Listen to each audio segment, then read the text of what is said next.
listening to you, take, Renee's advice is very similar. I learned from under your direction and tutelage, which is to always ask if you need help too, to not be afraid if you have questions. And, that's why with my students, they'll tell you, I'm always offering, hey, do you need to meet with me?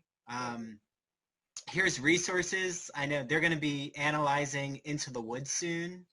That's our musical, yep. And they know my love of musical theater is in almost everything I do. So, like you said, literature, musical theater, there's so many disciplines that are connected together. Yep, business, having organizational skills, technical skills, even if it's just basic technical skills for computer. You need to know how to run, well, most of the kids, but my kids know how to do more than on my phone than I do, I try to keep up. But, because you need that, during COVID, I'm on a Zoom meeting here and I'm on this meeting here and, you have to be able to adapt. Yeah. And to be able to learn, especially these days, long gone are the days where, you graduate college, you go right into jobs. You would go right into a job. You'd stay at that job till 50, 60, 65 years old, pension, health insurance, dental, right, Mom and Dad? Remember those days? Not anymore, So now, this next generation, you all need to be on top of that. So that means how much more important is your education? It's so important and hands-on, really very wise, for us to, just be aware of who's in the room, who's around. I mean, that's what you, I'm sure, are doing, and teaching your students as well too, because once they graduate Stony Brook, they want to be able to get a job, right? And, or shadow an internship and then move their way up. So you just never know who people are and how they're connected. So, I always say, look, treat people how you want to be treated, with respect, and care and patience. And we need that even more so these days in our world. We really need that. And, and also, I'm sure your advice is probably what I've told my students, which is, especially with social media, that's not the platform to drag people and to trash talk anyone in the business. Because they're going to find out. Word gets back to everyone. Yeah, I got stories for you for later, but yeah, we'll talk about that later. No, but that's happening. Calendar that I always look to, and the quote for September is, "A somebody was once a nobody who wanted to and did," and that, like, what you're saying about right now, just even reaching out to you, there was a thought in my mind saying, I really should check in with Renee, and I keep seeing her on social media, and I know that she has such wisdom to share with my students, but also to open up about thinking about the performing arts. And that's where, to see that you're thinking outside the box. Like there are so many opportunities happening right now of creativity. Like, and I even sent a video of myself singing to my students, and I'm like, this is how I'm processing what's happening. Here's myself singing. Like human. I saw them. Yes. I saw them. They were great. They were awesome. And you know what too, Andrew, what's really important is to let your students know, and I'm going to share this with them. My husband and I do a lot of different projects. We're working on a huge project now with an award-winning composer who lives out in Pennsylvania, and we auditioned a whole bunch of teenagers for a PSA, a public service announcement called Don't Forget to Wear a Mask. It's coming out soon. Can't tell you any more details. Oh. But the way that I find, not just only using my own students, but the way that I find talent. It was just released. It's public now. It was just released? Yeah. Oh, okay. It was just released. My husband's just telling me. Okay, minoring in English or majoring in English, or whether or not they want to test out the performing arts, or maybe writing a play or a script. It's so important for them to stay in the circle. So now you all know how to find me through Andrew, through your professor, and that's great. I mean, Andrew, you know so many people as well too, because you were at such a young age with all the talents that you had and your skills and ability. You were able to work with so many people in such a short time while you were down in Washington Township. Yeah, and now look at you now. You're going for your degree and teaching. I think that's amazing. Yeah, and I feel like now I'm paying it forward. Like I'm just trying to pay forward all the experiences I had in showing my students, look at these opportunities. And like, you never know. I reached out to a composer of a Whitman opera. His name is Matt Alcoyne. And I just sent him an email and I said, I just saw your opera at the Brooklyn, where is it? With BAM? BAM, thank you, BAM, the Brooklyn Yep. Academy of BAM, Music. yep. And would you be interested in celebrating Whitman's symposium at Stony Brook and coming out? And he responded the next day. And I've used that lesson with so many people. Like, you never know. Most people, they're going to check their email and, they're interested to collaborate. Like, never think, Yes. oh, this person is out of my league, or they're not going to reach out to me. And guess what? Guess what, Andrew? Especially not now, because guess what? We're all in the same boat, maybe in different boats, but we're all in the same boat. All my friends that were doing tours and on Broadway and way over, guess what? Everybody's home now. Do you know what I mean? So everybody's on the same, on the same plane. Well, this is all I learned, or this is all I did. Well, now guess what? Now it's time to get a new skill. You know what I mean? Now it's time to reinvent yourself.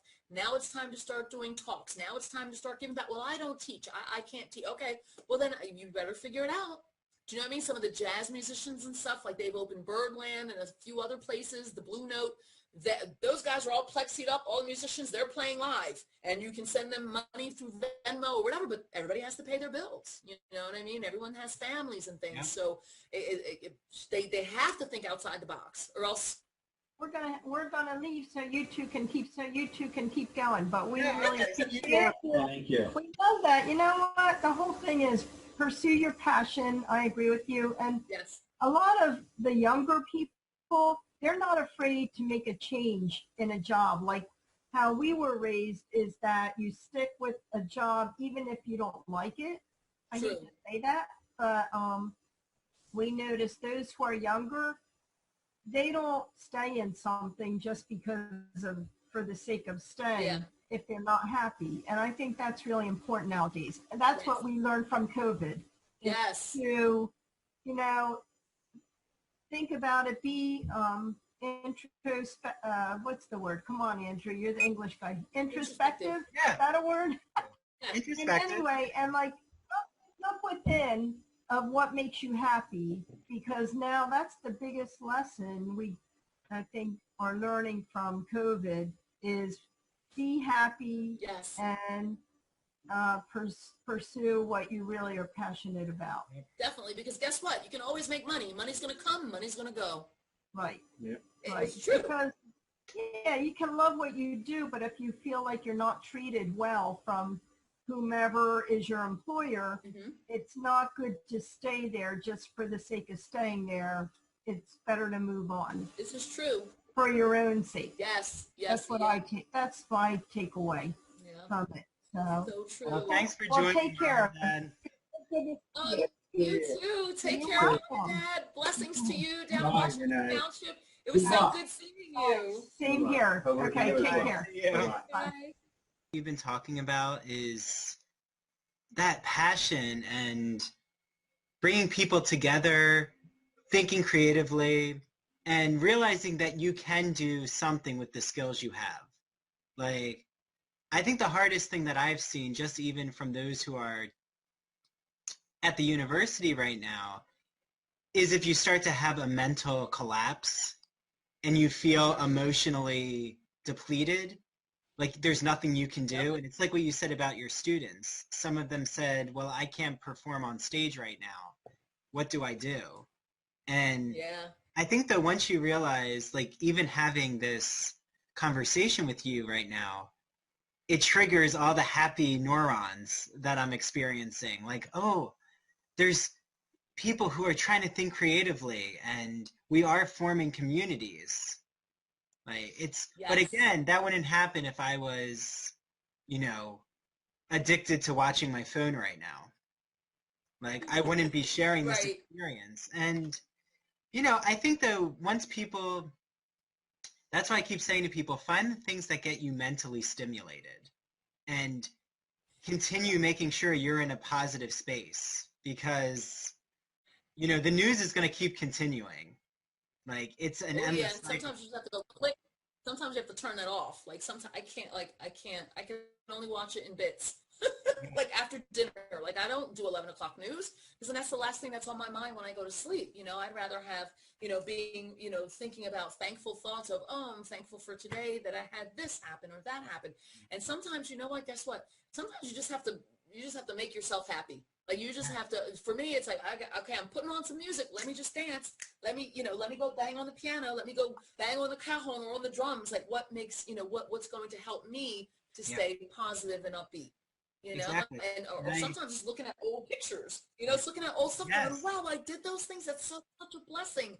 How cool is that? Like counting our blessings and going backwards and going, wow, I didn't realize that. You know, when I come into this office, because I have stuff everywhere all around, I'm like, oh, there's my friend Brigitte from Holland, and there's so-and-so from Germany, and this, you know, and sometimes I'll talk to their pictures because I don't see them all the time. You know, some of them, unfortunately, some of them have passed away. Here we go. So I'll start close up.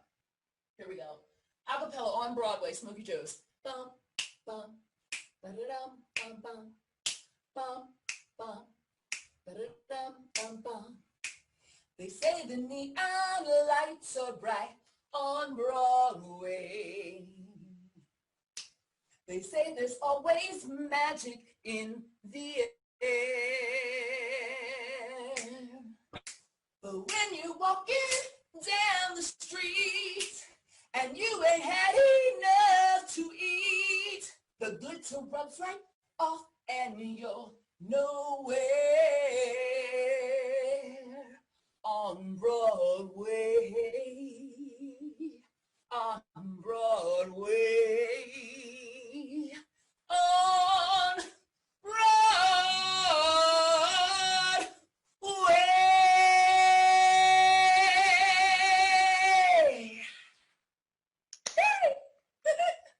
That was excellent. I think that's going to be our... And that's all I'm doing for today. That's going to be our feature. I'll just have you singing, dancing. That's the trailer for this. Oh, that's the trailer. Okay. I was like, oh, let's see. What can I do? I don't know. I was going to try to do a kick, and I was like, no. But because now I'm on my chair. I've been doing a lot of chair and like the hat dancing. Do you know what I mean? Like just different styles with the hat. It's all that Jack Cole and Fosse style. Are you with the Pennsylvania? Learn for all that. Like, I don't know if you knew, I was in All Shook Up.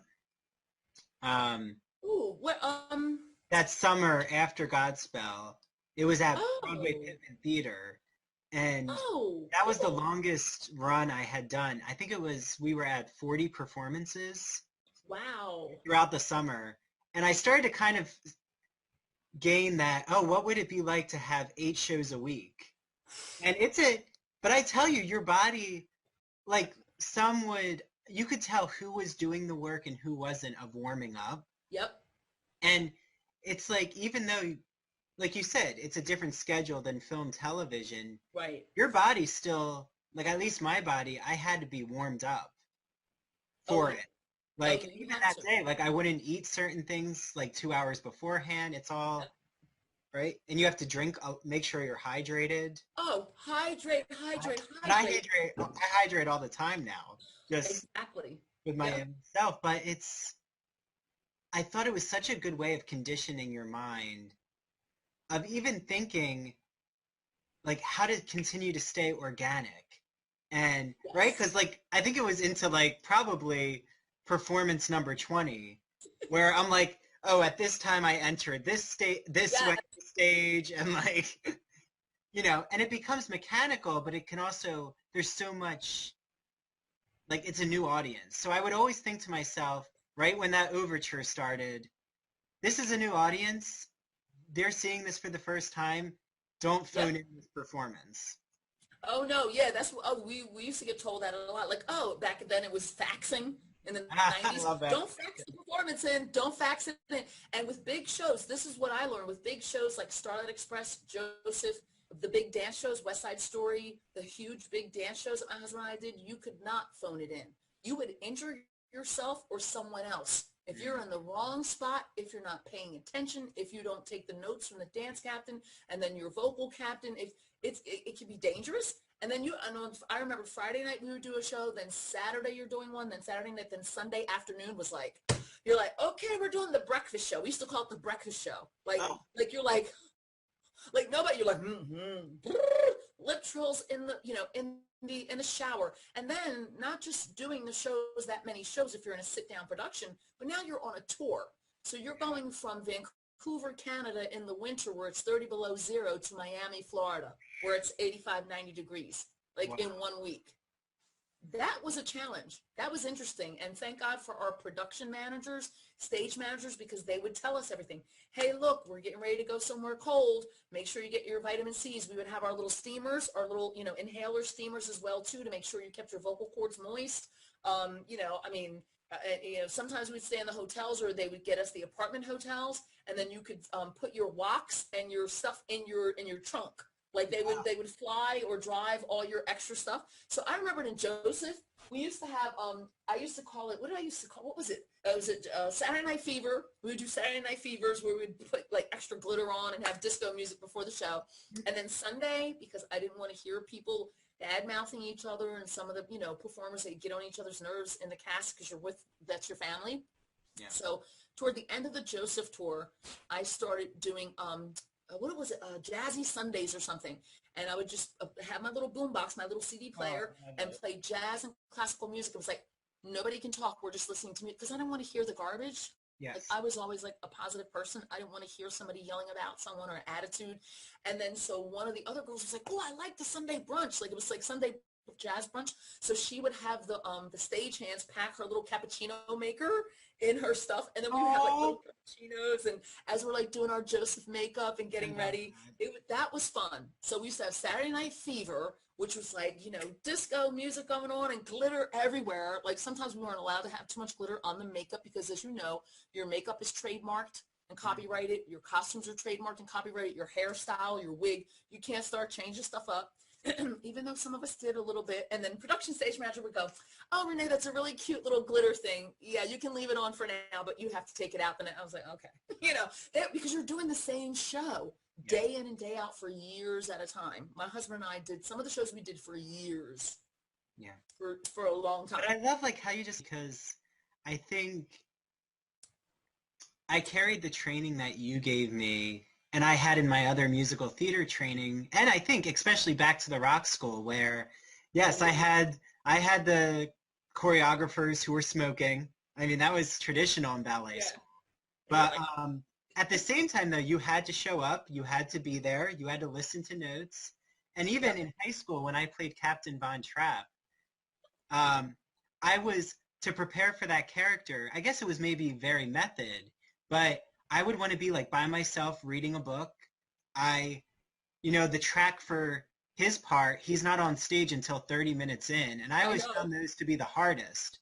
Like, I want to be out there right away. So if you have to wait in a show, I would just want to, everyone else is chatting, they're chit-chatting. I'm like, Captain Von Trapp doesn't chit-chat. That's right. Yep. Focus. And so I would do that in my body. I'm like, I need to focus. Yep. But I think it's right. You learn those skills. Like you learn, and others might be like, oh, Andrew, you're not having fun with us. And I'm like, it's not about having fun. It's about preparing for the audience. Yes. Yes, because they paid to go see you, and they want to see as much as they can the same show. You know what I mean? We need to, every day it needs to be the same exciting, you know, and sometimes you're like, oh, you know what I mean? We're like, oh, here we go. And, you know, my husband, him and his friend, I mean, this was years ago, especially in Starlight, they would say TOTM, TOTM. And I'm like, oh, what do we want to go do? You know, but then once we were back in town and back with the show, it was like, okay, you know, work out at the gym. My husband used to do the gym workouts, and then he was doing, you know, the karate training, and then we'd have a big thing of pasta because you were burning up all these carbs, you know, but you had to eat it by 3 because then by 6 o'clock you're in there for wigs, and everything was timed, you know, especially with the bigger shows like Starlight Express. You have 30, 40 people that need to be wigged and mic'd, and they had a specific schedule, bam, bam, like clockwork. It was amazing. It was incredible, you know, and then by the time you finish the show, you're exhausted. You're like, but it's 10:30, 11 o'clock at night, and of course, by the time you wind down, it's 12 o'clock. You're not ready to go to sleep yet. But on a Friday or Saturday night, you better be in bed because guess what? You're waking up and you're doing the breakfast show. Like the matinees were the hardest shows. You're like, oh, here we go. And then I would get lazy and leave all my makeup on, and then sometimes just take it down because it took hours for the eyes. You saw the one picture I held up, right, with the all white face. Oh yeah, That with the what wig. was that, an hour or how many hours did that take for you to get all that makeup on? Once you learned, it didn't take long at all. It could take maybe 15, 20, or 25, 30 minutes. Okay. But because when I did Starlight, when I did the show in Germany, I was a swing. So I understudied 5 roles. My husband understudied like 15, which is insane. Oh So my. somebody would get injured because that was the norm when you're roller skating. And then you're in your unitard with your hair in your pin curls and your microphone up here. Like all the swings would have their mics here and have a basic bass on. And then when they would call you to the office, you're like, all right, what character? And you're like, and literally they're throwing the costume on you and your skates and they're throwing you on stage. Yeah, the role of a swing or understudy is very hard, very difficult. I believe you have to not be just as talented as the first cast or as the leads or the ensemble, but you have to be aware. You have to be sharp with the choreography, with the stage direction. You have to have, I believe, a photographic memory.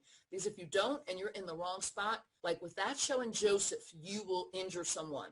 Because there's moving parts and moving sets, and if you're in the wrong place or the wrong space, you will injure someone and you'll injure yourself, and that's your career.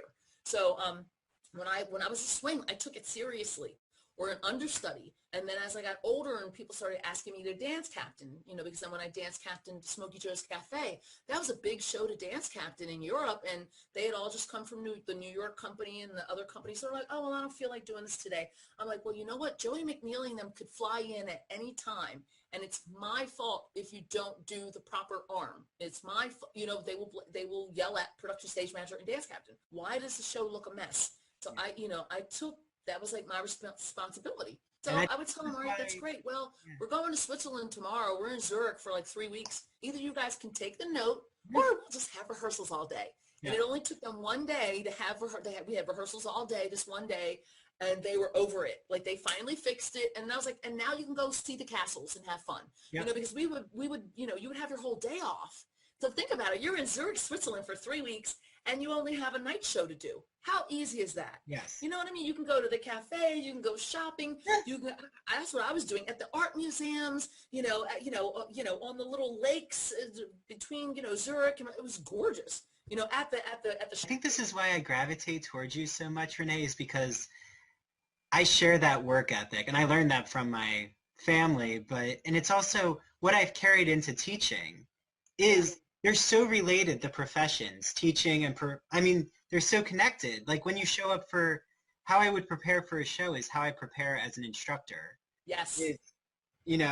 Like I set the tone as the teacher, so I want my students to also, trust that I've done all the work, that right. They're now ready to rise to the occasion. Yeah. Right? And it's a work ethic. Yes, it is. It's a work ethic, just like you said. And then if you are the teacher, then there is a little bit more expected of you because you do need to come prepared. I don't like to, oh yeah, let me just wing this rehearsal or let me just wing. No, I go all my choreography set. I have books and books of notes and things like that. Sometimes I'll change the notes if I want to, but I have an idea. You know what I mean? You have at least the framework, of what you want. That was like with Godspell. Like I already had the framework. I went in the script. I knew what the sounds I wanted. I knew the lighting. Caleb, the young guy that did our sound, like he's doing professional sound engineering all over the place now. Really? Yeah. He was wonderful. And he was great. Like I gave him my ideas and I said, but you know what? I want you to continue to put whatever other colors that you see. And that production of Godspell was really awesome that you guys did. I wish that we would have recorded the whole thing. I only have bits. Yeah. But how I give you guys grace and mercy for not retaining my choreography? Now you need to give me some patience. I do. I tell them, I'm real with them. I'm like, now you need to give mama a little bit of grace and mercy. So hang on for a minute. I'm going to find out the notes. You know what I mean? And I'll go to my notes and I'll try to figure it out. And that's why I have dance captains, because they're younger than me. They remember more than me. Yeah. And I do the same thing in the teaching way where like a student will say, wait, but I thought Whitman or this poet I thought that, they wrote this poem in this year. And I'm like, oh, you know what? Let me check right now and search. Yep. And I say, you know what? You're right. I made a Yep. mistake. And I Yep. realized it's so humbling to make mistakes and say, I made it. Thank you for correcting me. You're helping teach me. Yep. Right? Instead of saying, I have all the answers, and then you're making things up as you go. I mean, Yeah. so, but then once you realize that, that's like, wow, why are they picking on me? Why? And then there's a because you have something to give and I see it in you and I want to make sure you fix it. And then when I started booking shows, I was like, thank you. It's like, thanks for What I yelling at me. say, thank you for thank you for pushing me and having me see my potential and not coming down to a level of where others who were being unprofessional, that you accepted it and said, oh, it's okay, you're being unprofessional, keep being late. Like you never gave in to that kind of mentality. Yeah, And, no, yep. because I wasn't trained that way either. And then what I noticed was that if you had people doing that and then they were mean to one person and then they picked favorites, then it caused dissension within the team or within the group or within whatever you're trying to produce. And when you start directing and producing and you're on the other end, even though I experienced that as a performer, now I'm taking a step back because now I need to make sure all these performers get along and they create this magic. That's why we love live theater, right? Magic. It's like you all create that chemistry and that synergy and that magic, and then that's something that the director has to, you have the hands on and you give the tools, but Yeah. then you have to let the magic happen and then you pull back and then you watch it and I'm like, oh, this is awesome. Like, when that happens, you just get goosebumps. Like, and that doesn't happen often, but when it does, you're like, oh, just amazing. Like it's just like you can't yeah, it transcends everything. Like you don't even have a word for it. It's just magic. It's just, and everyone clicks, everything clicks. Do you know what I mean? Sound, lighting, the whole atmosphere, everything. And that right there, that's that's just priceless. And you're just standing there in awe because not just because of the work that you did, but because of the talent that's there and everyone that was assembled. Because now it's a community, now it's a creative collaboration, and that's what I miss. I love that collaboration with your creative team and your musicians and your actors and your costumers and that's the magic. That's You the know what magic. I mean? And then you sit back and you watch it. Like for me to watch it now is great. I mean, yeah, I like to perform, but whatever. You know what I mean? It's not like, oh, I need to perform. That's, I like performing, but that's not my be all But end all anymore. the audience experience is magic. It really is.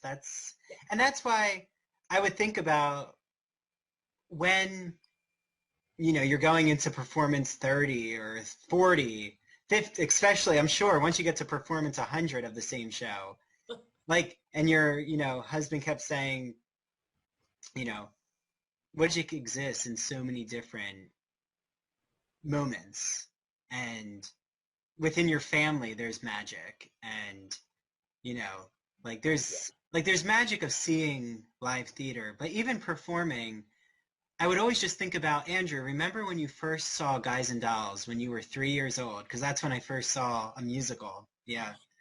And I just remember watching the Adelaide dance numbers. And I'm like, that's the ticket. That's the jazz. That is the spectacle. And I would always say, remember, there's going to be people in that audience as you're performing who are going to light up, and you're going to perform for them.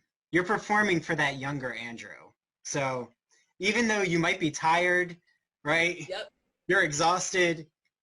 That would always bring me back, right? Yes. Just remembering the gratefulness, the gratitude. Yeah. Yeah. And you figure music and the arts and poetry and literature, it brings hope and life, and you know what I mean? Like that's why we have to have the arts. Because everybody's going crazy because during COVID, because that's how we express ourselves. You know what I mean? And that's why people go to pay hundreds of thousands or hundreds and hundreds of dollars to see Hamilton on Broadway or to go see the opera because they want to be transformed and taken away from wherever they are and transported into whatever the moment is on that stage, whether it's a Les Mis or whether it's a reading of Walt Whitman or whatever it may be. You know what I mean? Like that's what the arts does. It heals. Exactly. It does heal. And I feel like everyone who's listening, as we're concluding right now, hopefully everyone who's hearing this is taking away some sort of lesson of healing and empathy, and that we can become better people. We need it. We need the love of healing. So I think if anything else, I have a lot to think about tonight on my walk. So this is amazing. You do, because we've talked about just about everything. It's like from business to technical to school to business to we talked about everything. Family, Europe and back, Japan. This is philosophy, in my opinion. This is what philosophy is. You know what? You're right. Actually, we just had a philosophy class, didn't we? We did. We had a philosophy discussion. We had a philosophical chat about the arts. What's that about? Well, thank you so much, Renee. And I hope you have a good night. I'm just from the bottom of my heart. Thank you so much for this. And you know what? And you're welcome at any time, Andrew. Anytime. Well, I'll be reaching back out to you to update you, to invite you to other events that we have. To your night, okay, Renee? And definitely, I'm going to keep in touch with you. Send any private students you want if they want to talk to me about college. Good. I'm all ears. Great. Okay, I'll answer any questions they have. I will, because there's a few of them that may want to go, out. Well, and like I did, they want to go to New York. Yeah, because I had also toured some New York City colleges. I actually was going to do musical theater at Pace University. That was but then once I discovered that I was really interested in literary studies and teaching as a professor, and I've always thought about I can still audition. Like, it's not like those doors have closed. Nope, they haven't. No. And especially as you're getting older too, and if you want to do straight plays, legit play, you can do whatever you want. I mean, the old heads are like 50, 60, 70, 80 years old. They're like, oh, I'm going to go back and do a play. You know what I mean? You can pick and choose. You could, you're right. That's dreaming. That's continuing to dream. Never put and I learned that when I went to California, LA. Don't put a time frame on your dreams. Yes. That's I'd be like, oh, but I'm a mom now and I'm 40 or I'm 50. It's too late for me. No, it's not. No. You're never too old to dream a new dream. That's C.S. Lewis. You're never too old to dream a new dream. Yeah, I like your C.S. Lewis quotes. And me too. Hey, keep me going. Keep going with that. I tell you, I'm watching everything you're doing. It inspires me, Renee. It really does. Oh, good. See, I and for me, I know I do it to inspire myself, and then I know I do it to inspire others, and especially now, because, if you start getting into that COVID head, I can't do this, I can't do that, then you're watching the news and the negativity and the hate, and then before you know it, look, you're going down. And I'm like, oh, no, let's, continuing to try to eat as best we can, stay healthy. Yes. Do you know what I mean? I'm like, look, we need to open up the gyms and the yoga places and the health food markets.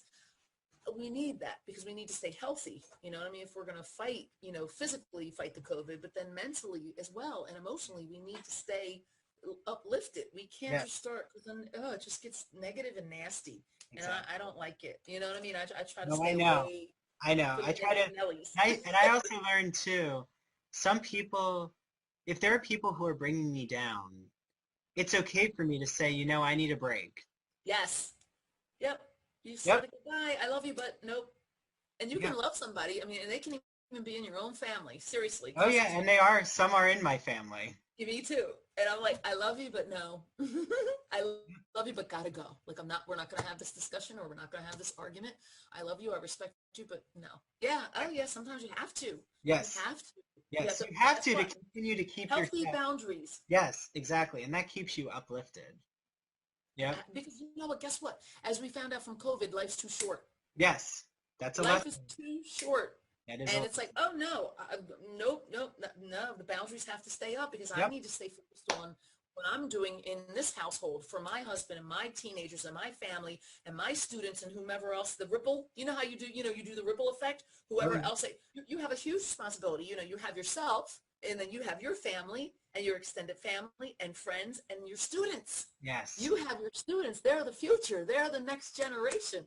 There's nothing more for me. Like, there's nothing more amazing than that, is that you're leaving a legacy. It's not just about you anymore. You're leaving a legacy of pouring into and developing this next generation. Wow. How awesome is that? That's a blessing. Amazing. Well, thank you. I'm so proud of you. I want to cry. You don't even know. I am so super proud of you, Andrew, and all that you've done, and all that you've accomplished in the short amount of time, and you're still so young. I love that. You have that fire and that passion, and your parents have raised you well. You've always been smart. I knew that, and talented, but now to be able to do what you were doing and teach the next generation, I'm sure your students love you. I'm sure they do. Oh, thank you, Renee. Well, I hope you have a good night. You're walking your walk. You're walking your talk. And you're looking back. Yes. Instead of going, do this because I said so. That doesn't work. That's old school. No, that doesn't work. They're going to tune you out. Yeah. Yeah. Yep. Well, I'm sending a lot of love to you and your family. Have a good night. And I will, I'll keep you updated with the video, and I'll send it to you once it's ready. Okay, please do, Andrew. Have a great night. Thank you. All right, you take Bye-bye. care. This was bye-bye. Love you. Bye. Love you too. Bye.